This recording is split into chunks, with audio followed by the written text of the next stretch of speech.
اللہ کے نبی دنیا سے چلے گئے، حضور پاک نے خیبر کو فتح کیا۔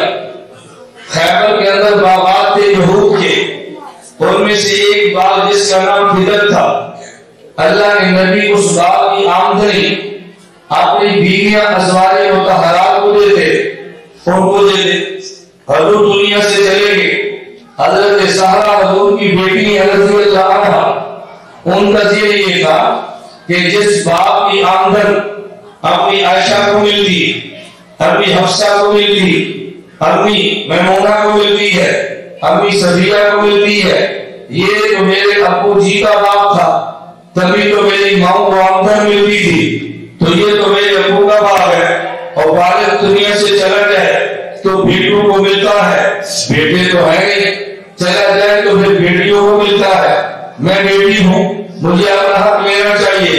علی تم کو صدیق سے بات کرو، کہا تیرا حق ہے تو بات کر لے۔ حضرت سہرا صدیق کے پاس آئی، کہا میرے ابو جو کا دعوی فکر تھا مجھے دو۔ حضرت صدیق نے فرمایا اے فاطمہ، میں سفر و حضرت تمہارے ابو کا ساتھی ہوں، میرے باپ کیا کرنا ہے؟ میں تو خلافت کی درخواست کے لیے تمہیں وہ بھی پتا ہے، میرے مقام کا تمہیں پتا ہے، میں نے سب کچھ تمہارے ابو پہ لٹایا ہے، میں نے تو کچھ نہیں لیا۔ مسئلہ سمجھ لو، تمہارے ابو جی نے فرمایا تھا نحن معاشر الانبیاء، ہم نبی ہیں، لا نورث، جو مال ہم چھوڑ کے دنیا سے جائیں وہ مال ہمارے رشتے دار میں وراثت میں تقسیم نہیں ہوتا۔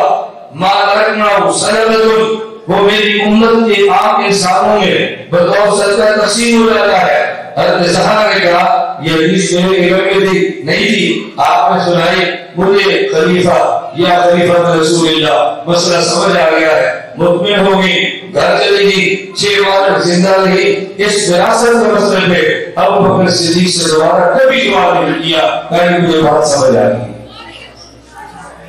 اب آپ یہ کہیں حضرت سہرا نے مانگا تھا، ہم نے تو مانگا تھا، ان کے علم میں یہ تھا، جب مسئلہ سمجھایا تو سمجھ آ گیا۔ حضرت سہرا نے کوشش کی، مسئلہ تو سمجھ آ گیا، جب مسئلہ سمجھ آ گئے تو پھر نہ ان کے